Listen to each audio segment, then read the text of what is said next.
Hello guys and welcome back to my channel. Today I'm going to check the new iFlight GoCam GR and G3 lightweight action cameras. Well, at a first glance, these cameras might look identical, they are actually completely different. So today in this quick video, I'm going to go over their features and specs and point out the differences between these two cameras, and on an upcoming video, I'm going to compare them side by side. First of all, in terms of packaging, inside their boxes along with each camera, you can find a lightweight 3D printed TPU camera mount, an adapter which using the battery balance connector will enable you to power the camera, and ND32, ND16 and ND8 filters. As I mentioned before, the GoCam is available in two versions, GR and G3, where GR is a result of a cooperation between iFlight and RunCam, and G3 between iFlight and Insta360. Let's start with the G3 model, which except its exterior parts is identical to the BetaFPV/Insta360 SMO 4K camera, a naked version of the Insta360 1R action camera. The GoCam G3 camera weighs 40.5 grams, not including the 3D printed adapter, and 43.4 grams including it, so it's about 8 grams heavier than the SMO 4K. The outer dimensions of the camera are 63.4 by 40 by 21.6 mm without the lens and 30.9 mm including it. Removing the back cover of the camera is going to reduce 3.3 grams of its weight and make its profile slimmer. On the right side of the camera, you can find an LED indicator, which is going to indicate if the camera is on and recording. Next to it, there is a 4-pins joystick connector, where the bottom pin is VCC, then ground, RX and TX pins. The walk-in voltage of the camera is between 5 to 27 volts, so you can directly power it with up to 6S batteries, and by connecting the RX and TX pins to a free UART port on your flight controller, after a short configuration of Betaflight, you'll be able to start and stop the recording procedure using your radio controller. The micro SD card slot is located under this sliding door, which you should be careful not to lose, and the camera supports up to 256 GB micro SD cards. In addition, the camera comes with a UV filter that double acts as a lens protector. In order to remove it, simply twist the filter like that, and when putting back a new filter, just make sure that these two plastic parts align, as otherwise the filter is not going to be properly secured.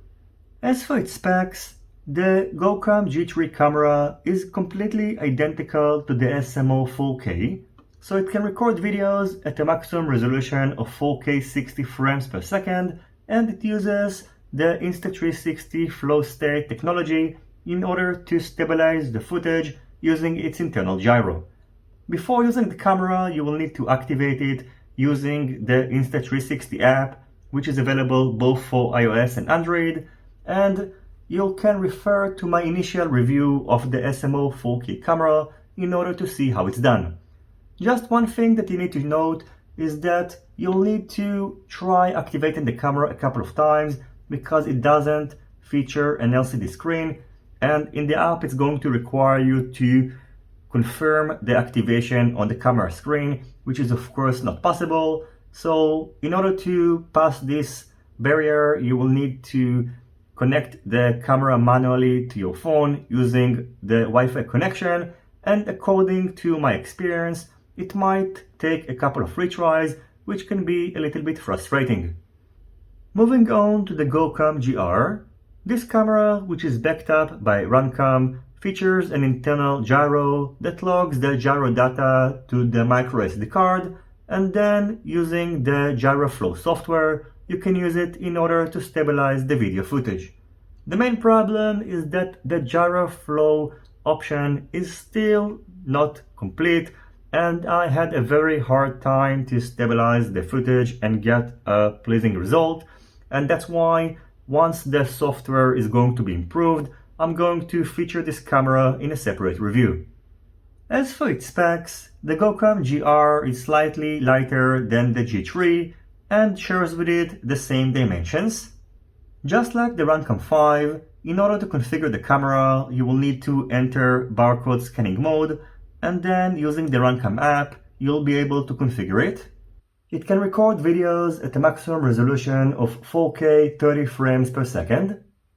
It shares with the G3 camera the same exterior case, but pay attention that the walk-in voltage of the GR camera is different, so it supports a walk-in voltage of between 5 to 15 volts, and the pinout of the 4 pins JST connector is not identical, so over here the top pin is VCC, then ground, and then TX and RX pins.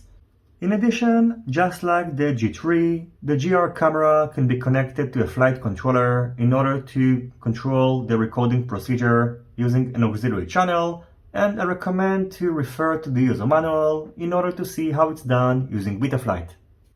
You should note that unlike the G3 camera, where in case the external power source is going to be unplugged while the camera is recording, the video is not going to be saved. On the GR version, it is going to be saved to the micro SD card, however, the gyro data is going to be lost.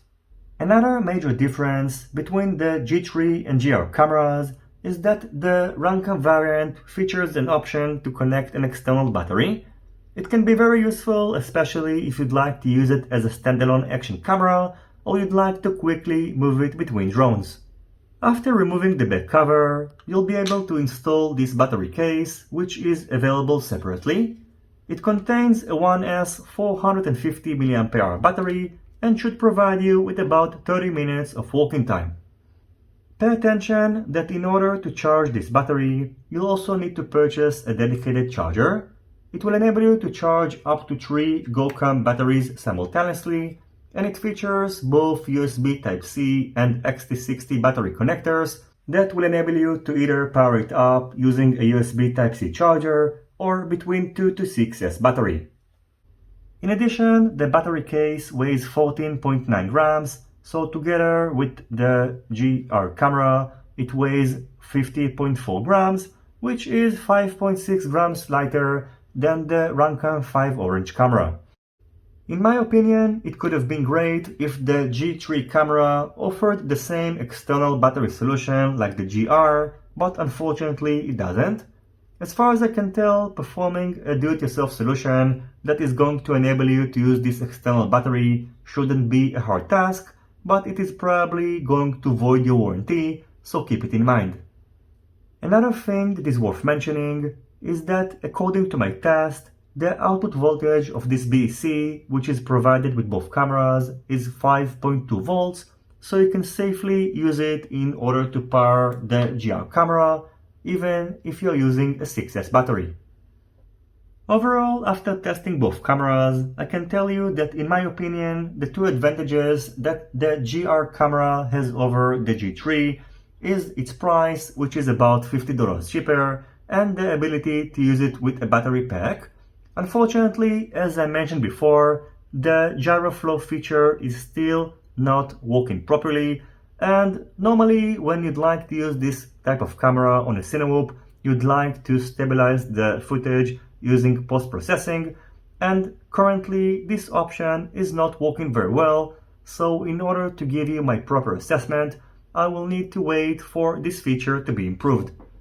As for the GoCam G3 camera, it's an Insta360 SMO 4K camera wrapped in a different case, so it will provide you with the benefits of using an Insta360 camera, including editing your videos in post-processing using the Insta360 Studio app, and in my opinion, the advantages that it has over the SMO 4K are its more robust case, and also, and more important, that the JST connector is more protected, as the one on the SMO 4K camera is exposed, and on one of my previous tests, the camera was almost destroyed because this JST connector was pulled after a crash, which is a thing that is not likely to happen on the G3 camera.